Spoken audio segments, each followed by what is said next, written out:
était Dieu puissant. Maintenant, quand le prophète Malachie vient nous dire, soudain entra dans son temple, nous comprenons que cet enfant Jésus était le vase, était le temple dans lequel le soudain de Malachie devait s'accomplir. Donc quand Malachie nous dit soudain entra dans son temple, et Jésus vient confirmer la parole quand il dit détruisez ce temple, je le reconstruirai en 3 jours. Et il parlait de son corps. Donc ce vase, cet enfant, ce Jésus, né d'une femme, justement, c'était le vase que Dieu devait occuper, que Dieu devait prendre possession. Sinon, nous allons contredire la Bible, parce que la Bible nous dit que Dieu n'a pas d'origine, frère. Dieu n'a pas de père, il n'a pas de mère, bien-aimé. Donc, si nous disons que Marie a accouché Dieu, Jésus-Christ, nous péchons. Mais non. Marie a accouché l'enfant Jésus, ce vase, ce temple, dans lequel la prophétie de Malachie vient s'accomplir. Bien-aimé. Je vais aller doucement pour que vous puissiez comprendre ces choses-là, parce qu'on vous a tellement mal enseigné sur la divinité de Jésus-Christ, qu'au jour d'aujourd'hui, les gens ne veulent même plus écouter cet enseignement. Il y en a qui disent même, le plus important, c'est de prier Jésus. Non, frère, si tu ne comprends pas ces choses, si tu ne sais pas qui est Jésus, tu meurs. La Bible nous dit que la vie éternelle, c'est de savoir qui est Jésus et celui qui l'a envoyé.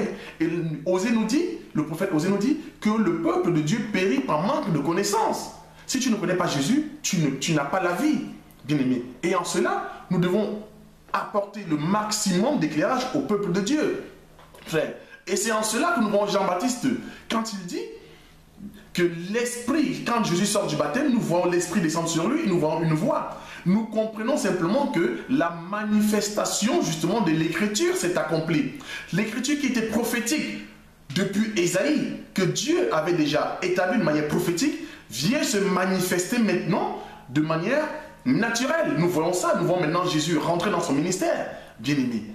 Donc, il faut comprendre ces choses-là. Je prends un autre exemple pour vous éclairer par la grâce de Dieu. Nous disons dans l'évangile éternel, on ne devient pas enfant de Dieu sur la terre, frère. Donc, on ne devient pas enfant de Dieu par la prière, comme beaucoup vous enseignent. Seigneur, je te reçois aujourd'hui comme sauveur et Seigneur, sauveur personnel. Frère, ça c'est diabolique, ça c'est le diable, ça. Ça c'est le diable. Nous ne devenons pas enfants de Dieu sur la terre, mais nous manifestons notre nature sur la terre. Ça veut dire que prophétiquement, nous étions déjà enfants de Dieu avant de venir sur la terre. Mais vient un moment où nous entendons le son de la trompette, nous entendons la voix, nous reconnaissons la voix de notre Père et nous disons Amen. Donc nous effectuons ce qu'on appelle un déplacement qui est la repentance. Il y a un déplacement, frère, et nous commençons à manifester maintenant de manière naturelle ce qui était déjà spirituel, frère. C'est comme ça que vous devez comprendre la prophétie d'Ésaïe. Alors quand on dit un enfant nous est né, qui l'a envoyé? Mais c'est Dieu. C'est Dieu justement qui prépare le temple dans lequel il devait habiter. Et il vient maintenant, nous dit Malachie, prendre possession de ce temple. Soudain, entrera dans son temple le Seigneur que vous cherchez, frère. J'espère que ceci est clair pour vous, parce que pour nous, ça l'est, bien-aimés. Nous continuons, bien-aimés. L'animateur Nama, parce que moi je l'appelle comme ça, c'est un animateur, ce n'est pas un homme de Dieu, frère, avec tout le respect que je lui dois, parce que nous devons dire la vérité au peuple de Dieu, dans l'évangile éternel, il n'y a pas de compromis, nous ne sommes pas dans le compromis. On n'est pas dans non, frère, il ne faut pas dire ceci, parce que tu sais, il faut avoir un langage. Le langage d'amour, c'est un langage de vérité, bien-aimé. Ce n'est pas un langage d'arrangement entre amis. Non, frère, il faut dire la vérité aux gens. Quand vous aimez quelqu'un, dites-lui la vérité. Et Jésus, il disait la vérité. Il n'était pas dans les petits arrangements entre amis selon la chair. Parce que ce que vous appelez amour, selon la chair, Dieu dit, n'appelez pas ça amour. Il dit, n'appelez pas conjuration, ce que les hommes appellent conjuration. Donc si vous trouvez que nous sommes orgueilleux et prétentieux, c'est selon vous. Mais nous comprenons que ce que nous faisons, selon Dieu, ce n'est pas de l'orgueil, c'est de la vérité. Bien-aimé. Donc Georges Nama dit également que Jésus-Christ dit qu'il est l'alpha et l'oméga, le début et la fin. Et il dit que Dieu n'a jamais dit qu'il était le commencement et la fin. Il fallait qu'on lui montre l'écriture. Et comme nous sommes là, nous sommes disponibles, nous sommes disposés à apporter l'éclairage au peuple de Dieu, mais nous nous sommes spontanément présentés. La preuve, Dieu a permis que je sois là aujourd'hui. Je lis au nom de Jésus, Ésaïe 44 à partir du verset 6. La Bible dit, « Ainsi parle l'Éternel, roi d'Israël, son Rédempteur. L'Éternel des armées, je suis le premier, je suis le dernier. » C'est Dieu qui parle ici. Dieu dit, je suis le premier, je suis le dernier. En d'autres termes, il est l'alpha, il est l'oméga. Il dit, hors moi, il n'y a point de Dieu. Dieu précise ici, il dit, hors de lui, il n'y a point de Dieu. C'est pas possible, bien-aimé.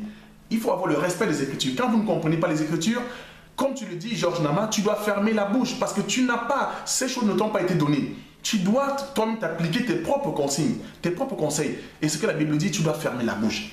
Et la Bible vient encore dans Ésaïe 43 nous dire, à partir du verset 11, avant moi, il n'y a point été formé de Dieu, et après moi, il n'y en aura point. C'est en cela qu'il est l'alpha et l'oméga. C'est-à-dire qu'il est le commencement de toutes choses, il est la fin de toutes choses, bien-aimés. Toutes choses sont en Dieu. Dieu, il n'y a rien avant lui, rien après lui. C'est en cela qu'il est l'alpha et l'oméga. Quand on dit commencement et la fin, ne vois pas un Dieu qui a eu un début physique et qui a eu une fin, qui aura une fin physique comme toi et moi, frère. Non. Dieu, il est l'éternel. Il est l'éternité. Frère, il est intemporel. Dieu, hier, il est... Il était, il est et il sera. C'est en cela qu'il est éternel, qu'il est l'alpha et l'oméga, frère. Ça veut dire que avant il n'y a rien et après, avant lui, il n'y avait rien, après lui, il n'y avait rien non plus. Il n'y a que lui, en fait. Il est l'éternité. Tu ne peux pas aller en dehors de lui. Tu ne peux rien trouver avant lui et rien après lui, si ce n'est que lui-même. C'est en cela qu'il est l'alpha et l'oméga. Et il nous précise également dans le verset 11 du chapitre 43, il dit: c'est moi qui suis l'Éternel. Hors de moi, il n'y a point de sauveur. C'est moi qui ai annoncé. C'est moi qui ai annoncé, sauvé, prédit. Ce n'est point un autre Dieu parmi vous. Dieu dit dans ce passage, hors de lui, il n'y a point d'autre Dieu. Et hors de lui, il n'y a pas de sauveur. Il est l'alpha et l'oméga. Et hors de lui, il n'y a point de Dieu. Et la Bible nous dit encore dans Ésaïe 42, à partir du verset 8, que Dieu ne partage sa gloire avec personne. Bien-aimés à travers le monde, prenez vos Bibles, frère, et vérifiez les enseignements, les passages que je vous donne. Frère, vérifiez, bien-aimés. Parce que dans l'évangile éternel, nous disons c'est l'évangile du il est écrit. Nous pouvons monter, être spirituels, mais nous pouvons aussi être comme l'autruche. Donc aujourd'hui, par la grâce de Dieu, je vais essayer de marcher comme l'autruche pour vous amener à comprendre ces choses-là. Je vais marcher comme l'autruche pour vous amener à comprendre ces choses de manière naturelle, terre à terre. Dieu dit qu'il ne partage pas sa gloire avec un autre. Mais alors, frère, ici c'est clair. Ces passages ne souffrent d'aucune contestation ou d'aucune mauvaise compréhension, à moins qu'on ne soit animé d'un mauvais esprit, frère. Mais alors, si Dieu nous dit que hors de lui il n'y a point de sauveur, hors de lui il n'y a point de Dieu, et il ne partage sa gloire avec personne, en fait, le sauveur c'est Dieu, puisqu'il le dit lui-même. Jésus-Christ, il est le sauveur. Donc il est Dieu. Tu ne peux pas dire qu'il est le sauveur, il n'est pas Dieu, frère. Et tu ne peux pas dire qu'il est le sauveur et il n'est pas le Père. Bien-aimé, prenons encore Malachie. Prenons le livre de Malachie 2 à partir du verset 10. Malachie nous dit: n'avons-nous pas un seul Père? N'est-ce pas un seul Dieu qui nous a créés? Malachie dit: on a un seul Père et c'est un seul Dieu qui nous a créés. Donc le Dieu qui nous a créés, c'est l'unique Père que nous ayons. Il n'y en a point d'autre, frère. Il n'y en a pas d'autre. Donc si Dieu est Dieu, puisqu'il est, il est également Père. Frère, donc quand tu dis que Jésus-Christ a le 100% de Dieu, il n'a pas le Père, mais frère, c'est grave. Tu es en train de dire Amen à l'enseignement de Georges Nama, bien-aimé. Tu es en train de dire Amen à la sémence du diable. Parce que cette sémence, toute parole d'une sémence, c'est une sémence qu'il est en train de mettre en vous. Une sémence diabolique et démoniaque, bien-aimé. Et quand nous voyons dans Jean 1, la Bible dit: au commencement était la parole était avec Dieu, la parole était Dieu. Toutes choses ont été faites par elle.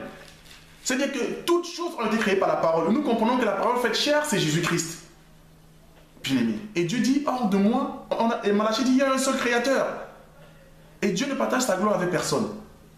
Vous voyez comment quand les gens ne comprennent pas les Écritures, quand ces choses ne leur ont pas été données, ils ne voient pas, ils ne comprennent pas. Bien-aimé. Donc c'est Dieu seul qui est créateur. Et la gloire de Dieu ne se partage pas. Dieu n'a pas d'associé pour l'aider Non, non, non, bien-aimé. Dieu, il est le seul. Ça, c'est réservé à Dieu. Il est le seul qui crée et il ne partage sa gloire avec personne, frère. Et en cela, nous comprenons, selon la doctrine, que Jésus-Christ est Dieu, frère. Si tu es un enfant de Dieu, déjà pour toi, à ce niveau, ça devient clair. Nous allons avancer. Pour répondre à toutes les questions de Georges Nama, enfin, qu'il comprenne lui-même qu'il a toujours été manipulé par le diable. Peut-être qu'il... Frère, moi, je ne connais pas cet homme physiquement, je n'ai rien contre lui. Mais les enseignements qu'il profère, les paroles qu'il profère, c'est des paroles diaboliques. Et on ne peut pas rester. Tu ne peux pas comprendre ces choses reste sensible. Alors pose-toi la question, quel esprit t'anime? Parce que Dieu ne supporte pas ces choses-là, bien-aimé.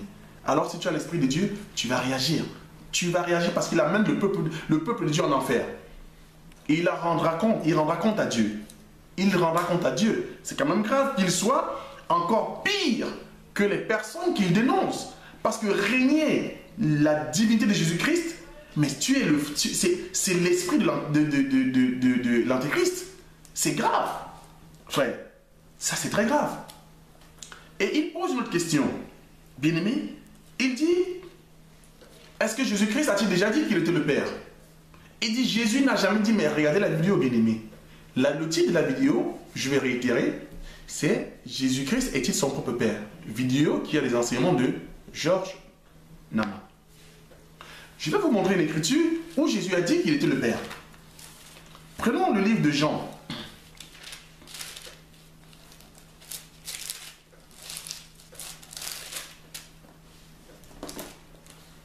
Jean 14, à partir du verset 6, je lis au nom de Jésus.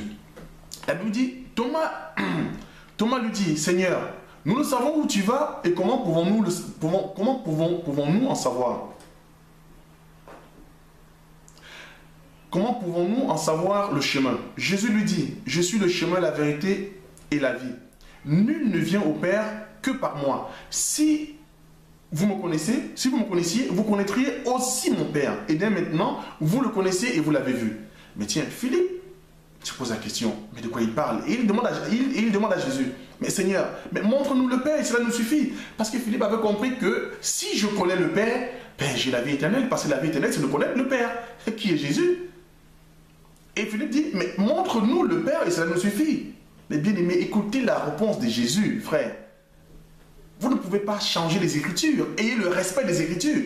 Jésus dit, il y a longtemps que je suis avec vous et vous ne m'avez pas connu. Philippe, celui qui m'a vu a vu le Père. Comment peux-tu dire, montre-nous le Père? Ne crois-tu pas que je suis dans le Père et que le Père est en moi? Ici, Jésus dit qu'il est le Père.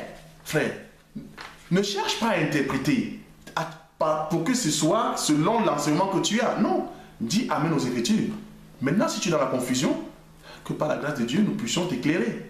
Parce que nous avons ces choses-là, frère, sans aucune difficulté. Et il confirme, bien-aimé. Prenons le passage, le même chapitre à partir du verset 18. Il dit, la Bible dit à partir du verset 18, « Je ne vous laisserai pas orphelin. » Bien-aimé. Jésus dit, « Je ne vous laisserai pas orphelin. » Mais qui laisse orphelin, bien-aimé?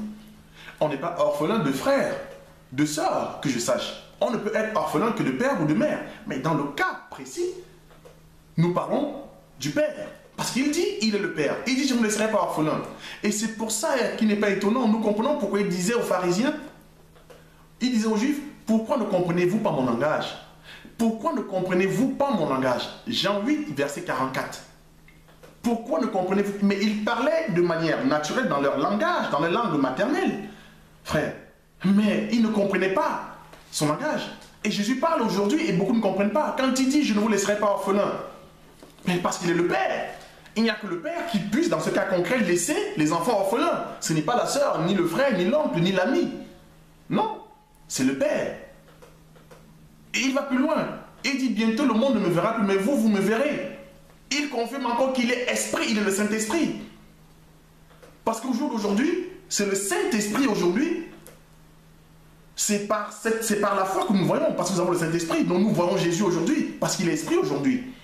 Et nous avons la confirmation de cette parole quand nous prenons le livre de Job 33, où la parole dit, l'Esprit de Dieu m'a créé, le souffle tout-puissant m'anime. Mais Dieu ne partage pas sa gloire. Donc c'est Dieu.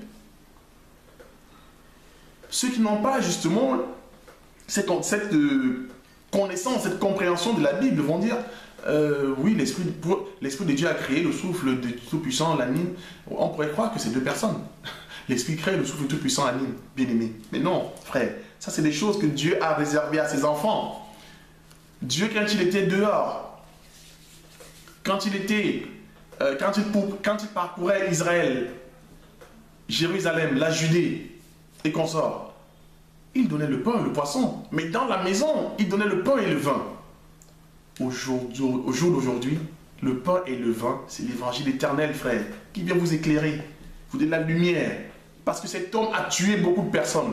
Moi, je vous dis, Georges Nama, selon la parole, selon la Bible, il est criminel. C'est un criminel. Vous écoutez un criminel, frère.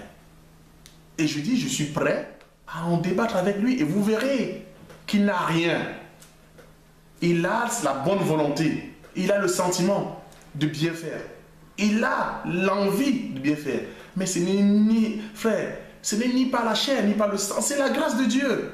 Tu n'as pas ces choses-là, tu ne les as pas. Bien-aimé. Donc nous comprenons que Jésus, il est le Père. Et Jésus va plus loin. Il dit, Jérusalem, Jérusalem, combien de fois ai-je voulu vous rassembler? Mais qui c'est qui rassemble? Sophonie nous dit, quand nous lisons le livre de Sophonie 3, que c'est Dieu qui rassemble. C'est Dieu qui rassemble. Il vient encore tester ici que Jésus, il est Dieu. Et Jésus ici nous confirme qu'effectivement, il est Père. Parce qu'il le dit. Et Malachie confirme, Dieu c'est le Père. Donc si Jésus-Christ dit qu'il est le Père, et il dit, je ne vous laisserai pas orphelin, il révèle sa nature aussi, son attribut de Père, bien-aimé. Et nous allons maintenant toucher le point le plus important selon Georges Nama. Il touche la vision d'Étienne. Nous allons lui expliquer ces choses-là. Georges Nama vous dit que si vous voyez un autre Jésus que celui qu'Étienne a vu, vous mourrez. Vous n'allez pas au paradis. Frère, mais cet homme, lisons les Écritures, bien-aimés. Prenons le livre de Actes des Apôtres, Acte 7.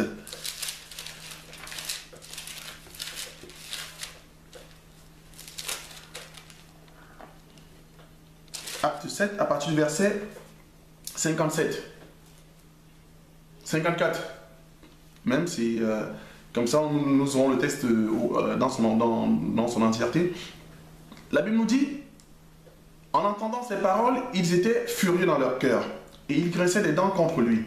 Mais Étienne, rempli du Saint-Esprit, et fixant le regard vers le ciel, vit la gloire de Dieu, et Jésus-Christ debout à la droite de Dieu. Il dit, voici, je vois les cieux ouverts, et le Fils de l'homme debout à la droite de Dieu. Et la Bible nous dit, ils poussèrent alors, ces gens, les pharisiens, on dit, ils poussèrent alors des cris, en se bouchant les oreilles, et ils l'ont lapidé. Bien-aimé. Essayons de détailler les Écritures. Georges Nama dit, si tu n'as pas vu ce que Étienne a vu, alors tu meurs. Mais alors, je lui pose la question, qu'est-ce que Étienne a vu? Bien-aimé, comprenez que une vision n'est pas l'exacte représentation des choses. La vision, je répète, n'est pas l'exacte représentation des choses. C'est des choses toujours codées, voilées. Donc il faut que Dieu vienne vous les révéler. Nous avons vu la vision de Pharaon. Il fallait que Joseph vienne, bien-aimé, lui révéler c'était quoi sa vision. Et même le prophète Zacharie nous parle, comme nous disons Zacharie 4, à partir du verset 1, quand il a reçu la vision sur Zorobabel, l'ange lui a demandé, est-ce que tu comprends ta vision? Il ne comprenait pas, il a dit, je ne comprends pas cette vision. Et même Jean nous dit dans Jean 1, à partir du verset 20, l'ange qui vient encore lui révéler la vision qu'il a eue. Mais toi, tu viens nous révéler, toi qui n'as pas l'Esprit de Dieu, la vision d'Étienne, frère. Et tu nous l'expliques de manière naturelle, bien-aimé. Mais tu es carrément dans l'erreur et dans le faux. Alors nous allons décortiquer la vision d'Étienne pour que vous puissiez comprendre qu'on ne pouvait pas l'expliquer, on ne peut pas l'expliquer de manière littérale, frère, car c'est une vision et ça devient prophétique, bien-aimé.